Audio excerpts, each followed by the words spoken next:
Good morning दोस्तों। तो आज की शुरुआत करते हैं हम एक रोंगटे खड़े कर देने वाली कहानी से। तो शुरुआत करते हैं महाभारत के युद्ध से। चारों तरफ सेनाएं खड़ी हुई हैं, बीच में अर्जुन का रथ है और अर्जुन श्री कृष्ण से एक सवाल पूछते हैं कि हे केशव, ऐसा कौन है जो सफलता को प्राप्त नहीं होता? ऐसा कौन है जो हर युद्ध हार जाता है? ऐसा कौन है जो विजय तो हो जाता है लेकिन आखिरकार पराजय ही हो जाता है? ऐसा कौन है जिसको सुख प्राप्त नहीं होता? तो अर्जुन का ये क्वेश्चन सुनने के बाद भगवान श्री कृष्ण का जवाब सुनिए कि जो इंसान अपने आप पर संदेह करता है, जो इंसान अपने आप पर डाउट करता है, वो इंसान हार जाता है। संशयी आत्मा विनश्यति, जो आत्मा संशय में है वो हमेशा विनाश को प्राप्त होती है। इसलिए अपने आप पर कोई भी डाउट ना करिए, अपने आप पर भरोसा करिए। और भरोसे की, स्वयं पर विश्वास की एक अमर कहानी आज मैं आपको शेयर करता हूँ, ऐसी कहानी जो आपके रोंगटे खड़े कर देगी। तो भगवान श्री राम की कहानी से शुरुआत करते हैं।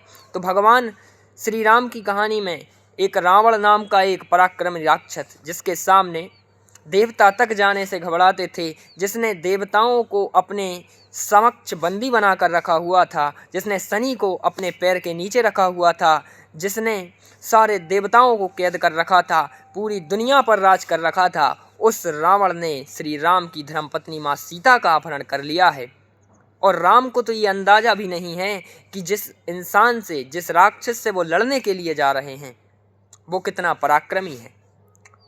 तो जब माता सीता का हरण हो जाता है तो श्री राम जंगलों में घूमते घूमते माता सीता को ढूंढते हुए एक ऐसी परिस्थितियों में आ जाते हैं कि एक समय बाद उन्हें भी लगने लगता है कि अब क्या किया जाए। तो वो ढूंढने लगते हैं माँ सीता को और उनकी मुलाकात होती है जटायु जी से।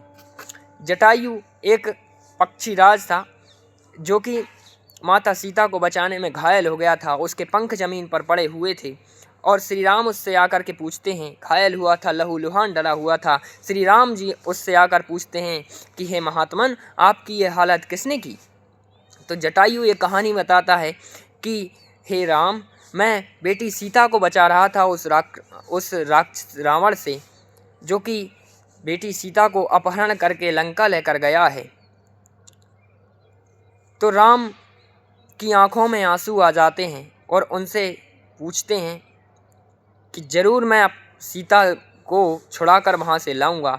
लेकिन जो पक्षीराज थे वो उनसे पूछते हैं कि हे राम, मैं तुम्हारी गोद में प्राण त्याग रहा हूँ, निश्चय ही स्वर्ग को जाऊंगा। लेकिन स्वर्ग में जब मेरी मुलाकात तुम्हारे पिता से होगी, राजा दशरथ से होगी, तो मैं उन्हें क्या ये कहानी बता दूं कि आपकी पुत्र वधू को एक रावण नाम का राक्षस हरण कर कर ले गया है?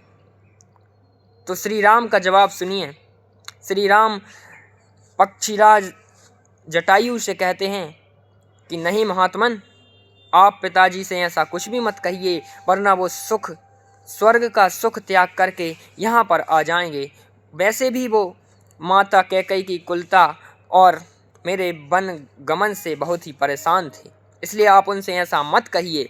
और अब आप सुनिए श्री राम जवाब क्या देते हैं जटायु को।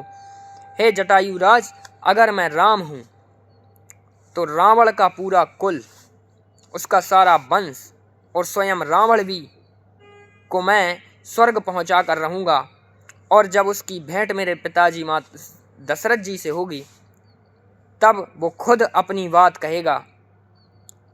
जब राजा दशरथ जी रावण से पूछेंगे कि आपको किसने मारा और क्यों मारा, तब ये सारी कहानी रावण अपने मुख से कहेगा, तभी मैं अपने पिता को मुँह दिखाने के योग्य होऊंगा।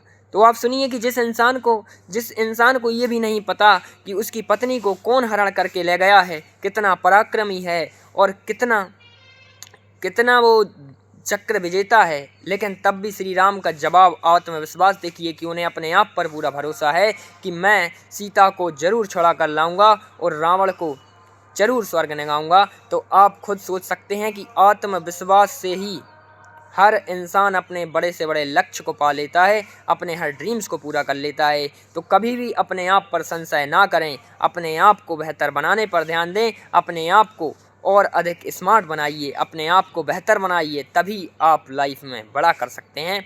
और अगर ऐसी ही इंस्पिरेशनल स्टोरीज़ देखना चाहते हैं, सुनना चाहते हैं तो जल्द से जल्द हमारे चैनल को सब्सक्राइब करिए और बेल आइकन को बटन को दबाना ना भूलिए, क्योंकि जब भी ऐसी इंस्पिरेशनल स्टोरी आपके साथ शेयर की जाए तो सबसे पहले आपको हो। और अगर सोनू सर के साथ काम करना चाहते हैं तो जल्द से जल्द ज्वाइन कीजिए बेस्टीज प्राइवेट लिमिटेड और सोनू सर के साथ मिलकर के काम कीजिए। Wish you wealth.